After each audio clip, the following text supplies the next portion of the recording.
ಈ ಬಾರಿ ನವರಾತ್ರಿಯು 11 ದಿನ ಏಕೆ ಬಂದಿದೆ? ನವರಾತ್ರಿ ಸಮಯದಲ್ಲಿ ಯಾವ ನಿಯಮಗಳನ್ನು ಪಾಲಿಸಬೇಕು? ನವರಾತ್ರಿ ಆರಂಭ ಹಾಗೂ ಕೊನೆಯ ದಿನಾಂಕ ಯಾವುದು? ಯಾವ ದಿನ ಯಾವ ರೂಪದಲ್ಲಿ ಅಥವಾ ಅಲಂಕಾರದಲ್ಲಿ ದುರ್ಗಾದೇವಿಯನ್ನು ಪೂಜಿಸಬೇಕು?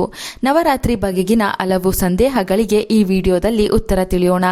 ಸೆಪ್ಟೆಂಬರ್ 21 ಮಹಾಲಯ ಅಮಾವಾಸ್ಯೆ ಇದೆ. ಈ ಅಮಾವಾಸ್ಯೆ ಕಳೆದ ಮರುದಿನ ಅಂದರೆ ಸೆಪ್ಟೆಂಬರ್ 22 ಸೋಮವಾರದಿಂದ ನವರಾತ್ರಿಯು ಆರಂಭವಾಗುತ್ತದೆ. ಪ್ರತಿ ಬಾರಿ 10 ದಿನಗಳ ಕಾಲ ಬರುವ ನವರಾತ್ರಿಯು ಈ ಬಾರಿ 11 ದಿನ ಬಂದಿದೆ. ನವರಾತ್ರಿಯನ್ನು ಸಹಜವಾಗಿ ವಿಜಯದಶಮಿ ದಿನವೂ ಸೇರಿ 10 ದಿನ ಆಚರಿಸಲಾಗುತ್ತದೆ. ಆದರೆ ಈ ವರ್ಷ ಮಾತ್ರ 11 ದಿನಗಳ ಕಾಲ ನವರಾತ್ರಿಯು ಇರುತ್ತದೆ. ನಮ್ಮ ಪುರಾಣಗಳ ಪ್ರಕಾರ ಮಹಿಷಾಸುರ ಎಂಬ ರಾಕ್ಷಸನನ್ನು ಸಂಹಾರ ಮಾಡಿ ಮಹಿಷಾಸುರ ಮರ್ದಿನಿಯಾಗಿ ದುಷ್ಟಶಕ್ತಿಗಳ ಮೇಲೆ ವಿಜಯವನ್ನು ಸಾಧಿಸುವ ದಿನವೇ ವಿಜಯದಶಮಿ. ಕೆಲವರು ನವರಾತ್ರಿಯನ್ನು ಕಳಸ ಪ್ರತಿಷ್ಠಾಪನೆ ಮಾಡಿ 9 ದಿನಗಳ ಕಾಲ ದುರ್ಗಾದೇವಿಯನ್ನು ವಿಶೇಷವಾಗಿ ಪೂಜಿಸುತ್ತಾರೆ. ಇನ್ನು ಕೆಲವರು ಕಳಸ ಇಡುವ ಪದ್ಧತಿ ಇಲ್ಲವೆಂದರೆ ದುರ್ಗಾ ಮಾತೆಯ ಫೋಟೋ ಅಥವಾ ವಿಗ್ರಹ ಇಟ್ಟು ನವರಾತ್ರಿ ಪೂಜೆ ಮಾಡಿ ದುರ್ಗಾದೇವಿಯನ್ನು ಸ್ಮರಿಸುತ್ತಾರೆ. ನವರಾತ್ರಿಯ ಮೊದಲ 3 ದಿನ ಮಹಾಕಾಳಿ ಆರಾಧನೆ, ನಂತರದ 3 ದಿನ ಮಹಾಲಕ್ಷ್ಮಿ, ಕೊನೆಯ 3 ದಿನ ಸರಸ್ವತಿ ಪೂಜೆ ಮಾಡಿ ದುರ್ಗಾದೇವಿಯನ್ನು ಸ್ಮರಿಸಬೇಕು. ನವರಾತ್ರಿಯನ್ನು ಕಟ್ಟುನಿಟ್ಟಾಗಿ ಆಚರಣೆ ಮಾಡುವವರು ಉಪವಾಸವಿದ್ದು ದುರ್ಗಾದೇವಿ ಪೂಜೆ ಮಾಡುತ್ತಾರೆ. ಬೆಳಿಗ್ಗೆ ಮಧ್ಯಾಹ್ನ ಉಪವಾಸವಿದ್ದು ರಾತ್ರಿ ಸಮಯ ಊಟ ಮಾಡಬಹುದು. ನವರಾತ್ರಿ ಸಮಯದಲ್ಲಿ ಗ್ರಾಮ ದೇವತೆಯ ಆಲಯಗಳಲ್ಲಿ, ದುರ್ಗಾದೇವಿಗೆ ಸಂಬಂಧಿಸಿದ ದೇಗುಲಗಳಲ್ಲಿ, ಚಾಮುಂಡೇಶ್ವರಿ ದೇಗುಲಗಳಲ್ಲಿ ಒಂದೊಂದು ದಿನವೂ ಒಂದೊಂದು ಅಲಂಕಾರ ಮಾಡಿರುತ್ತಾರೆ.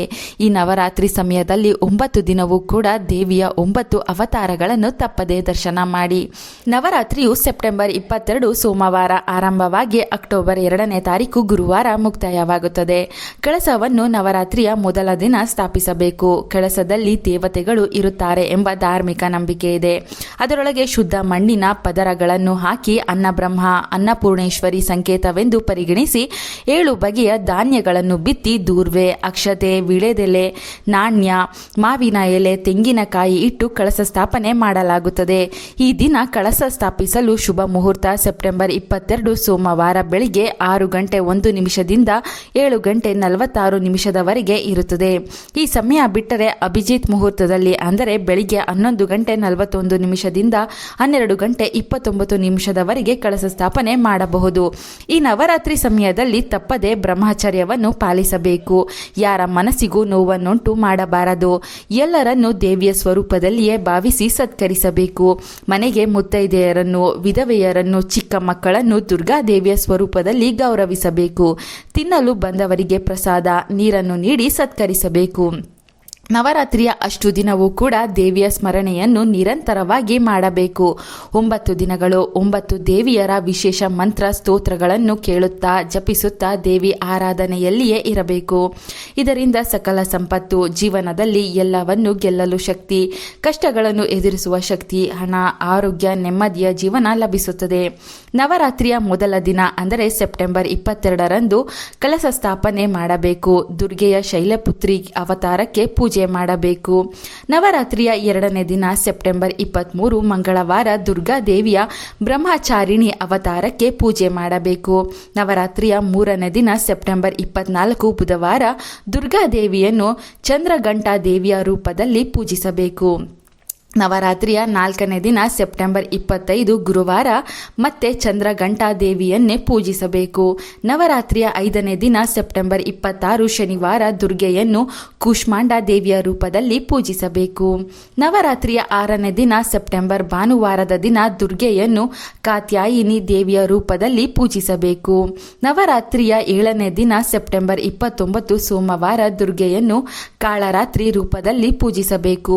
ನವರಾತ್ರಿಯ 8ನೇ ದಿನ ಸೆಪ್ಟೆಂಬರ್ 30 ಮಂಗಳವಾರದಂದು ದುರ್ಗೆಯನ್ನು ತಾಯಿ ಮಹಾಗೌರಿಯ ರೂಪದಲ್ಲಿ ಪೂಜಿಸಬೇಕು. ನವರಾತ್ರಿಯ 9ನೇ ದಿನ ಸೆಪ್ಟೆಂಬರ್ 1 ಬುಧವಾರ ಸಿದ್ಧಿದಾತ್ರಿಯ ರೂಪದಲ್ಲಿ ದುರ್ಗೆಯನ್ನು ಪೂಜಿಸಬೇಕು. ಇನ್ನು ಅಕ್ಟೋಬರ್ 2ನೇ ತಾರೀಕು ಗುರುವಾರ ವಿಜಯದಶಮಿ ಆಚರಣೆ, ದುರ್ಗಾ ವಿಸರ್ಜನೆ ಹಾಗೂ ದಸರಾ ಹಬ್ಬ ಇರುತ್ತದೆ. ನವರಾತ್ರಿಯನ್ನು ಪಂಚಾಂಗದ ಪ್ರಕಾರ ಮಾಡುವವರು ನಿಮ್ಮ ಕುಟುಂಬದಲ್ಲಿ ಯಾವ ಪಂಚಾಂಗವನ್ನು ಪಾಲಿಸುತ್ತಾರೋ ಅದರಂತೆಯೇ ಈ ಬಾರಿ ನವರಾತ್ರಿಯನ್ನು ಪಂಚಾಂಗವನ್ನು ಆಚರಿಸಿ. ಕೆಲವು ಕಡೆ ದೃಕ್ ಪಂಚಾಂಗ, ಒಂಟಿಕೊಪ್ಪಲ್ ಪಂಚಾಂಗ, ಹೀಗೆ ನಾನಾ ಪಂಚಾಂಗಗಳನ್ನು ಅನುಸರಿಸಲಾಗುತ್ತದೆ. ನೀವು ಪಾಲಿಸುವ ಪಂಚಾಂಗದಲ್ಲಿ ಯಾವ ತಿಥಿ 2 ದಿನ ಬಂದಿರುತ್ತದೋ ಅದನ್ನು ಗಮನಿಸಿ ಆ ದಿನದ ದುರ್ಗೆಯನ್ನು ಪೂಜಿಸಿ. ನವರಾತ್ರಿಯ ಅಷ್ಟು ದಿನವೂ ಕೂಡ ಕ್ಷೌರ ಕ್ರಿಯೆ ಮಾಡಿಸಬೇಡಿ, ಉಗುರು ಕತ್ತರಿಸಬೇಡಿ, ಈರುಳ್ಳಿ ಬೆಳ್ಳುಳ್ಳಿ ಮಾಂಸಾಹಾರದಿಂದ ದೂರವಿರಬೇಕು. ನವರಾತ್ರಿಯ ಪ್ರತಿದಿನವೂ ಪೂಜೆ ಹೇಗಿರಬೇಕು, ಬಣ್ಣ, ನೈವೇದ್ಯ, ಮಂತ್ರ ಏನೆಂದು ಮುಂದಿನ ವಿಡಿಯೋದಲ್ಲಿ ತಿಳಿಸಿಕೊಡ್ತೀವಿ.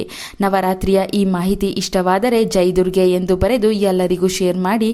ಚಂದನ ಲೋಕ ಯೂಟ್ಯೂಬ್ ಹಾಗೂ ಫೇಸ್ಬುಕ್ ಪೇಜನ್ನು ಫಾಲೋ ಮಾಡಿ. Thank you.